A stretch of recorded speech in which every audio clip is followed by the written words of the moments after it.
जय श्री कृष्णा जी। राधे राधे। ज्येष्ठ के पावन पवित्र में आज के शुभ दिन में सुनी जाती है केला सींचने की कथा। आरंभ करते हैं। साथ ही तुलसी माता आज की कथा भी सुनेंगे, तो आप बने रहिएगा।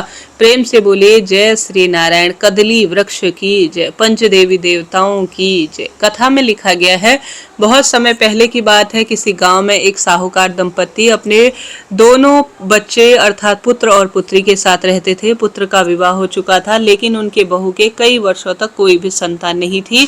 इस कारण वह बहुत चिंता में रहती थी। संतान की इच्छा से वह भगवान विष्णु की पूजा करती थी और केले के पेड़ में जल चढ़ाया करती थी। जब बहू केले के पेड़ में जल चढ़ाती तो उसकी नंद भी उसके साथ, जिसका अभी विवाह नहीं हुआ था, साथ में जाती। भाभी को केले के पेड़ को सींचते देखती, उसकी परिक्रमा करते देखती और पूजा करते देखती। अब बहुत दिन हो गए केले वृक्ष की पूजा करते हुए, परिक्रमा करते हुए। दोनों साथ साथ में ही प्रभु जी से प्रार्थना करते हुए अपनी मनोकामना कहती थी। और भाभी कहती थी, भगवान अगर मुझे बेटा हो जाएगा तो मैं अपनी नंद का विवाह आपके साथ करूंगी। इस तरह से प्रार्थना बहू रोज केले के पेड़ के सामने खड़ी होकर करती। एक दिन भगवान ने सोचा कि मैं इसकी मनोकामना तो पूरी कर दूंगा, पर फिर यह मन्नत कैसे पूरी करती है, किस तरह अपनी नंद का विवाह मेरे साथ करती है, मैं देखता हूँ। भगवान की इच्छा से बहू की मनोकामना पूरी हुई और समय बीतने के साथ ही उसकी एक सुंदर, श्रेष्ठ और अद्भुत पुत्र पैदा हुआ। पुत्र के पैदा होते ही वह मनोकामना, अपनी मन्नत भूल गई, लेकिन भगवान नहीं भूले। जब उसका बेटा 1.25 महीने का हो गया तो वह उसे पहली बार लेकर जा रही थी। रास्ते में वह देखती है केले का पेड़ लगा हुआ है, जिससे कि बहू रोज पूजा करने जाया करती थी और उसमें जल भी सींचती थी और जिसकी साथ के साथ परिक्रमा भी करती थी। जब वह उसके सामने से गुजरी तो बहू को एक आवाज सुनाई दी, अरे तुमने तो कहा था तुम्हारा बेटा होगा तो तुम्हारी मन्नत पूरी करोगे, तो तुम अपनी मन्नत जो है पूरी अब कैसे, क्या, किस स्वरूप में होगी। वह इधर उधर देखकर बड़ी आश्चर्यचकित हो गई। समझ में नहीं आया कि कौन कह रहा है। तभी उसकी निगाह पास में केले के पेड़ के वृक्ष पर गई, जिसकी वह पूजा करती थी। उसने देखा वह केले का पेड़ हिल रहा है और ऐसा लग रहा है जैसे यह आवाज उसके अंदर से ही आ रही है। बहू डर गई और जल्दी जल्दी वहां से आगे निकल गई डर के मारे। बहू को अपनी बोली हुई मन्नत अब तुरंत याद आ गई थी। जब वह मायके पहुंची तब भी उसकी माँ वहां नहीं रह रही थी। अब उसे यह चिंता खाई जा रही थी कि मैंने मन्नत तो मांग ली, लेकिन मैं उसे पैसे कैसे पूरा करूं। अब मैं अपनी नंद का विवाह केले के पेड़ से कैसे करूं और भगवान के साथ अपनी नंद का विवाह कैसे कराओ। इसी चिंता में वह दिन प्रतिदिन सूखते जा रही थी। जब वह अपने लड़के को वापस ससुराल लेकर आई तो उसकी चिंता यहाँ भी कम नहीं हुई। ससुराल वालों ने, उसके ससुर जी ने सारी बात पूछी। बहुत जो है तुम चिंता में लग रही हो, क्या बात है? अब तो तुम्हें खुश हो जाना चाहिए, तुम्हारे पास तो वर्षों बाद बेटा भी हो गया है, फिर भी तुम कमजोर होकर सूखती जा रही हो। तुम अपनी चिंता हमसे कहो, अगर कोई परेशानी है तो हमें बताओ, हम इसे दूर करने का प्रयत्न करेंगे। लेकिन वह कहती भी तो क्या ही कहती, उसने किसी को कुछ भी नहीं कहा। एक दिन की बात है, गुरुवार का दिन आया, उसके द्वार पर किसी ने दस्तक दी। उसने जैसे ही दरवाजा खोला, देखा एक बहुत सुंदर नवयुवक खड़ा है। किसी ने पूछा कि तुम कौन हो, तुम यहाँ क्या करने आए हो? तब मैं अपनी बहू का मुंह बोला भाई हूँ। उसने ऐसा कहा, बहुत दूर से आया हूँ अपनी बहन से मिलने, क्या आप उन्हें बुला देंगे? तो उसने पूरी तरह से यह बात बताई। अंदर से बहू को बुलवाया गया तो वह खाने लगी। मेरा तो कोई मुंह, वो है कहने लगी, गलत लिखा गया है इसमें, वह कहने लगी मेरा तो कोई मुंह बोला भाई नहीं है, तुम कौन हो? तब उसे नवयुवक ने धीरे से कहा, मैं वही केले के पेड़ का एक व्यक्ति हूँ जिसको तुम पूजित किया करती थी, तुम्हें याद दिलाने आया हूँ। अब तुम अभी तक अपनी मन्नत को तुमने पूरा नहीं किया। तुमने मन्नत मांगी थी और तुम भूल गई, और तुमने कहा था कि तुम्हारा बेटा होगा तो तुम्हारी नंद के साथ मेरा ब्याह रचाओगी। अब तो बहू के पैर के नीचे से जैसे जमीन खिसक गई। वह सोचने लगी, अब मैं क्या करूं, किससे यह बात कहूं। अंदर डर के मारे वह किवाड़ बंद कर कर बैठ गई। साहूकार ने कहा, चिंता मत कीजिए मेरी बहन, मेरी बहन मुझे पहचान नहीं रही है, क्योंकि जब मैं बाहर कमाने गया था तब मेरी बहन बहुत छोटी थी। अब मैं बहुत साल बाद लौटा हूँ तो वह मुझे पहचान नहीं रही है। तब साहूकार ने कहा, कोई बात नहीं, तुम बहू के भाई हो, कुछ दिन यहाँ रहो, वह तुम्हें जान जाएगी तब और पहचान भी जाएगी। ऐसा कहकर साहूकार ने नवयुवक को अपने घर में रख लिया। वह नवयुवक बहुत ही सज्जन प्रकृति का व्यक्ति था और व्यवहार भी बहुत उसका शालीन था। घर के सभी लोगों से वह मिलजुल कर रहता था। उसका व्यवहार भी बहुत सभी को पसंद आया। साहूकार ने अपनी बेटी के लिए उस नवयुवक को पसंद कर लिया था। अब यह बात सुनकर तो बहू को बहुत खुशी हुई। उसे जैसे लगा कि उसकी परेशानी अब किसी ने चुटकी में खत्म कर दी हो। अगर उसकी नंद का विवाह इस नवयुवक से हो जाए तो अनजाने में ही उसकी मन्नत पूरी हो जाएगी। अब उसे नवयुवक और उसके नंद का ब्याह भी हो गया। वह अपनी पत्नी को लेकर वहां से विदा कर कर चला। तो थोड़ी देर बाद जब रक्षाबंधन का त्योहार आया तो साहूकारनी ने अपने बेटे से कहा, बेटा रक्षाबंधन का त्योहार आ रहा है तो अपनी पत्नी के साथ अपनी बहन के ससुराल राखी बंधवाने जाना।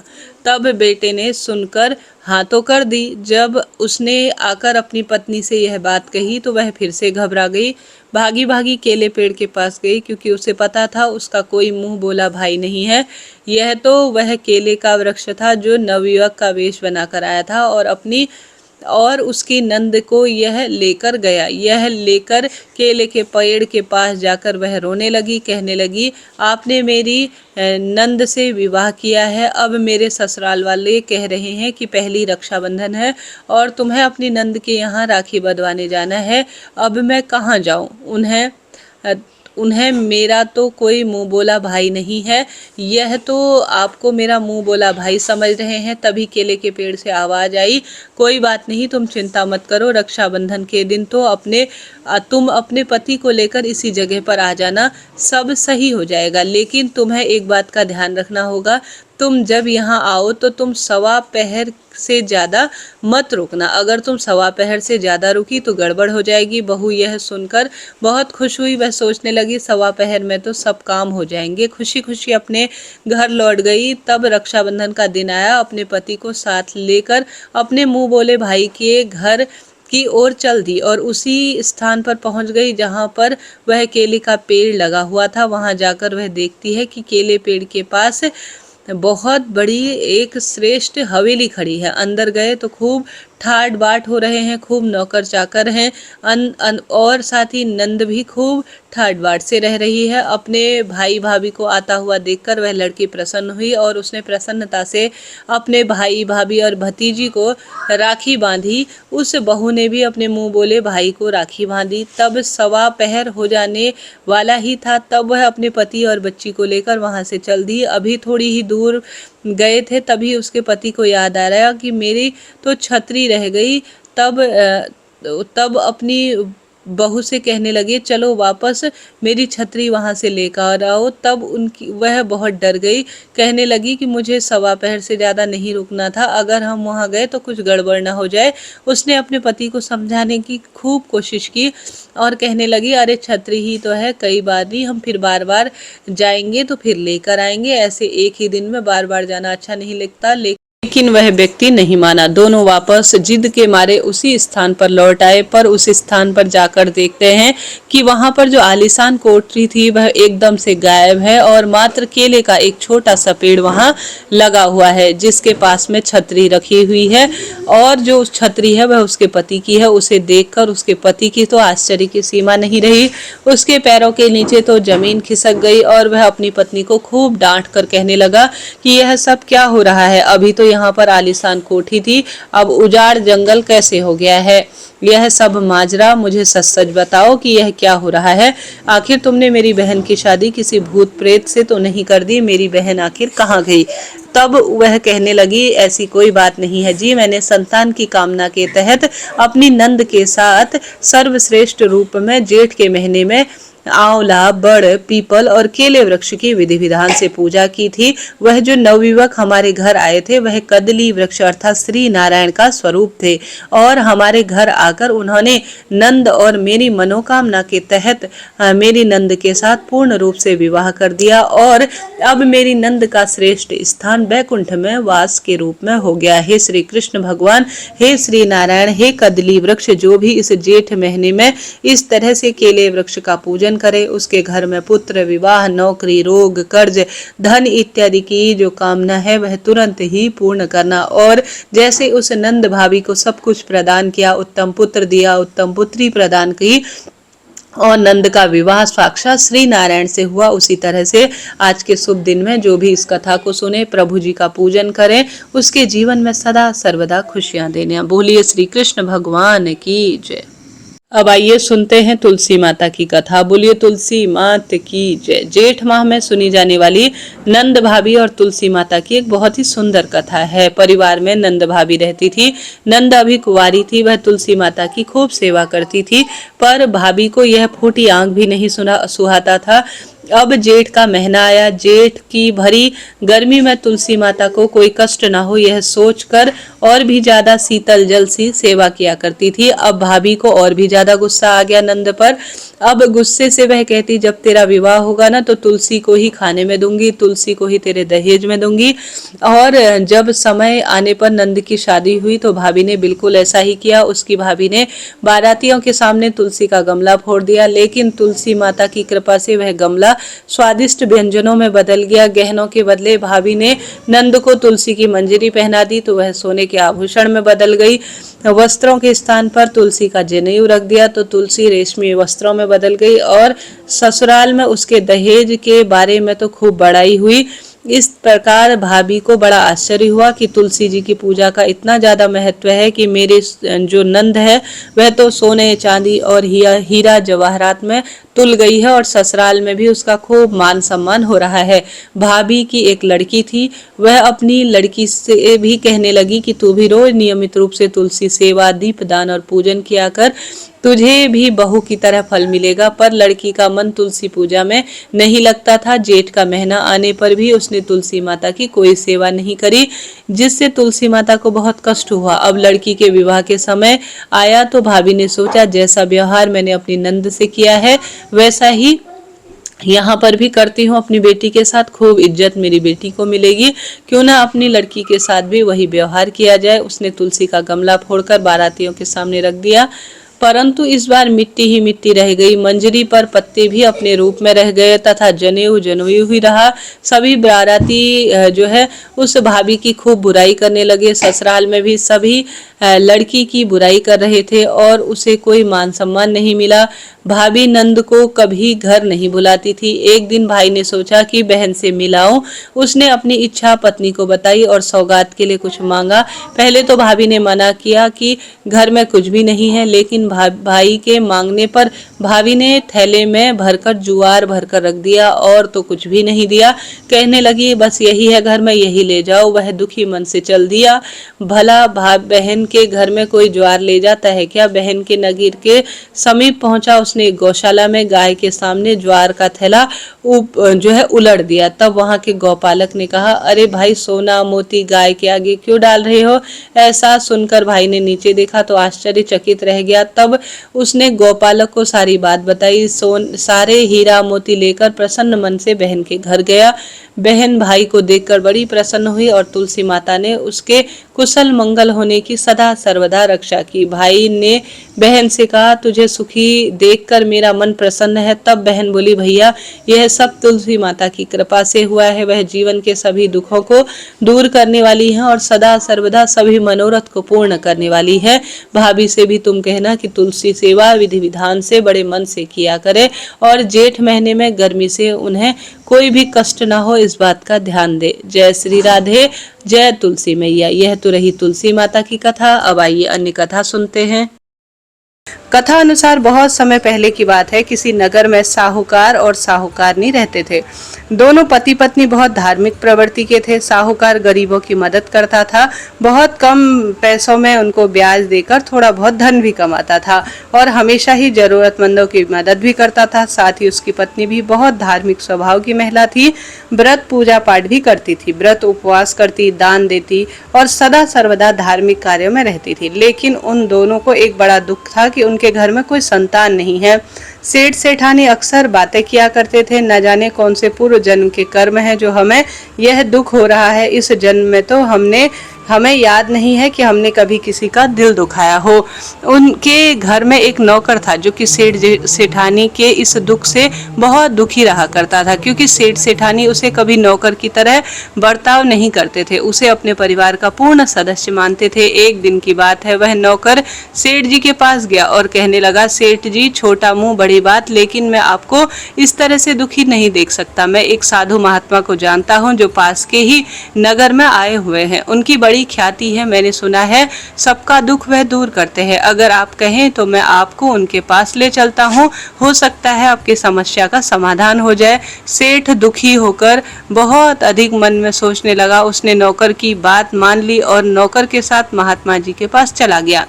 सेठ ने महात्मा जी के चरणों को प्रणाम किया और उनसे अपनी समस्या बताई। सेठ जी कहते हैं, मैंने तो कभी किसी के साथ कोई बुरा कर्म नहीं किया, फिर भी पता नहीं मुझे इतने दुख क्यों प्राप्त हो रहे हैं। मेरे पास इतनी धन संपत्ति है, लेकिन मेरे घर में न तो कोई संतान है और न ही कभी सौभाग्य का वरदान मिला है। उसकी पत्नी बोली, मैं तो इस धन संपत्ति का क्या ही करूँगा। महाराज जी, मुझे कोई ऐसा उपाय बताओ जिससे कि मेरे घर में संतान हो जाए। चाहे तो मैं इसके लिए अपनी सारी धन संपदा न्योछावर करने को तैयार हूँ। साधु बोले, सेठ जी, धन संपत्ति न्योछावर करने से अगर संतान की प्राप्ति हो जाती तो सभी को संतान सुख तुरंत ही मिल जाता। राजा महाराजा कभी भी निसंतान नहीं रहते। लेकिन तुम चिंता मत करो, पहले मैं तुम्हारे दुख का कारण जान लूं, हो सकता है उस दुख के निवारण का भी कोई उपाय मिल जाए। साधु महात्मा ने सेठ जी का हाथ देखा तो वह सेठ जी से कहने लगे, आपके पूर्व जन्म के कर्म के कारण तुम्हें यह दुख मिल रहा है। पिछले जन्म में तुम एक मंदिर के पुजारी थे और तुम्हारे घर में संतान नहीं थी। तुम पूजा पाठ तो बहुत करते थे, तुम्हारी पूजा पाठ से भगवान प्रसन्न भी थे और तुम्हारे घर में एक कन्या का जन्म हुआ। लेकिन तुम कन्या के जन्म से प्रसन्न नहीं हुए थे, क्योंकि तुम्हें तो पुत्र चाहिए था। तुम्हें उस कन्या का बिल्कुल भी ध्यान तुमने नहीं रखा। तुम उस कन्या से बिल्कुल भी प्रेम नहीं करते थे, उससे कभी बात नहीं करते थे, उसकी तरफ पिता के स्वरूप में कभी देखते नहीं थे। इस कारण से वह कन्या उदास रहती थी और पिता के सुख से पूर्ण वंचित थी और अपने पिता का प्रेम पाने के लिए तड़पती थी। एक समय बीमार वह हो गई और तुम उससे बात ही नहीं किया करते थे। उससे कभी प्रेम से तुमने बात नहीं की और नहीं उसका कभी ध्यान रखा, तो तुम उसे वैद्य के पास भी नहीं ले गए और बीमारी के कारण वह मर गई। सेठ जी, तुम्हारे सिर पर तो कन्या की मृत्यु का दोष लगा है। तुम भगवान के मंदिर में पुजारी थे और भगवान की पूजा करते थे, इसलिए इस जन्म में तुम्हें धन संपत्ति तो मिली है, लेकिन संतान सुख नहीं मिला। साधु बाबा की बातें जो है सुनी तो सेठ जी को और भी अधिक दुख हुआ। वह यह सुनकर नहीं कि उनके भाग्य में संतान सुख नहीं है, बल्कि यह जानकर कि उनके सर पर अपनी ही कन्या की मृत्यु का दोष लगा है। अब तो सेठ जी महाराज बोले, महात्मा जी, कोई ऐसा उपाय बताए जिससे हम इस दोष से मुक्त हो पाए। तब साधु बाबा ने कहा, सेठ जी सुनो, जेठ का महीना आने वाला है और जेठ के महीने में जलदान का सर्वोत्तम महत्व बताया गया है। जल के दान से बड़ा कोई दान नहीं है। तुम अपनी पत्नी के साथ पूरे जेठ के महीने में जल का दान करो। अपनी पत्नी के साथ अगर तुम पूरे जेठ के महीने में गंगा स्नान करोगे और प्यासे मनुष्य के लिए पानी की व्यवस्था करोगे, जल का दान करोगे, तो इससे तुम्हारे सभी पापों से तुम्हें मुक्ति मिल जाएगी। धीरे धीरे करके जेठ का महीना भी आ गया और सेठ जी ने साधु बाबा के कहे अनुसार अपनी पत्नी के साथ रोज गंगा स्नान किया और जलदान किया। तेज चिलचिलाती धूप में आने जाने वालों के लिए पानी की व्यवस्था भी खूब की। सेठानी अपने घर की छत पर भी रोज पक्षियों के लिए पानी का बर्तन रखती थी। गली में घूम घूम कर आवारा पशुओं के लिए पानी की व्यवस्था करती थी। इस तरह से पूरे जेठ महीने में दोनों पति पत्नी ने गंगा स्नान किया और जितना हो सका जल का दान भी किया। उनके इस सेवा भाव से प्रसन्न होकर भगवान जो है बहुत अधिक उन पर प्रसन्न थे और कुछ दिनों बाद सेठानी गर्भवती हो गई और उनके घर में एक कन्या का जन्म हुआ। कन्या के जन्म से तो सेठ जी बहुत प्रसन्न हुए और हे विष्णु भगवान, जैसे आपने सेठ सेठानी की मनोकामना पूर्ण की, जेठ महीने में जलदान के पुण्य प्रताप से उन्हें माता पिता बनने का सुख दिया, ऐसे ही जो भी इस जेठ महीने में कहानियां सुने और जल का दान करे, प्रभु आराधना करें, उनके सब मनोरथ सिद्ध करना, अन्न धन के भंडार भरना और संतान सुख देना और संतान की लंबी उम्र का वरदान देना। प्रेम से बोलिए विष्णु भगवान की जय, श्री नारायण भगवान की जय। एक समय की बात है, शेषनाग की सैया पर भगवान विष्णु सुकून से विराजमान थे। उनका नीलवर्णी शरीर दिव्य आभास बिखेर रहा था। उनके समीप ही माता लक्ष्मी उनके चरण दबा रही थी। चारों ओर दिव्य प्रकाश था। वातावरण में शांत संगीत की धुन बज रही थी। इसी बीच में एक पावन पथ से आकाश मार्ग से होते हुए देव ऋषि नारद वहां पर आ गए। देव ऋषि नारद जी के हाथ में उनकी दिव्य वीणा थी और मुख पर जो है चिंता की रेखाएं थी। भगवान विष्णु ने नारद जी को देखा तो कहा, आइए पधारिए नारद जी, आपका स्वागत है। ऐसा प्रतीत होता है कि आप कुछ चिंता में है, कहिए क्या बात है। नारद जी ने शीश झुकाकर भगवान विष्णु को प्रणाम किया और कहने लगे कि प्रभु, मैं अभी अभी पृथ्वी लोक से लौट रहा हूँ। पृथ्वी पर भ्रमण करते हुए एक विचित्र मैंने दृश्य देखा। वहां पर कुछ लोग पीपल के वृक्ष को काट रहे थे, जैसे उन्हें उसके महत्व का बिल्कुल भी ज्ञान न हो। दूसरी ओर कुछ मनुष्य, कुछ तपस्वी, कुछ साधक उस वृक्ष की पूजा कर रहे थे। वह उसकी परिक्रमा भी कर रहे थे, जल भी अर्पित कर रहे थे, मंत्र उच्चारण करते हुए भगवान विष्णु यानी आपकी स्तुति भी कर रहे थे। हे प्रभु, इस विरोधाभास को देखकर मेरे मन में यह जिज्ञासा उत्पन्न हुई है कि पीपल के पेड़ का क्या रहस्य है। यह वृक्ष इतना जो है पवित्र क्यों है। कुछ लोग इसकी पूजा करते हैं और जिन्हें इनका ज्ञान नहीं है वह इसके काटने का महापाप भी अपने सर मोल लेते हैं। कृपया करके मुझे इसके महत्व के बारे में विस्तार से बताएं ताकि मैं अपने ज्ञान को पृथ्वी लोक में फैला सकूं। भगवान विष्णु के मुख से इस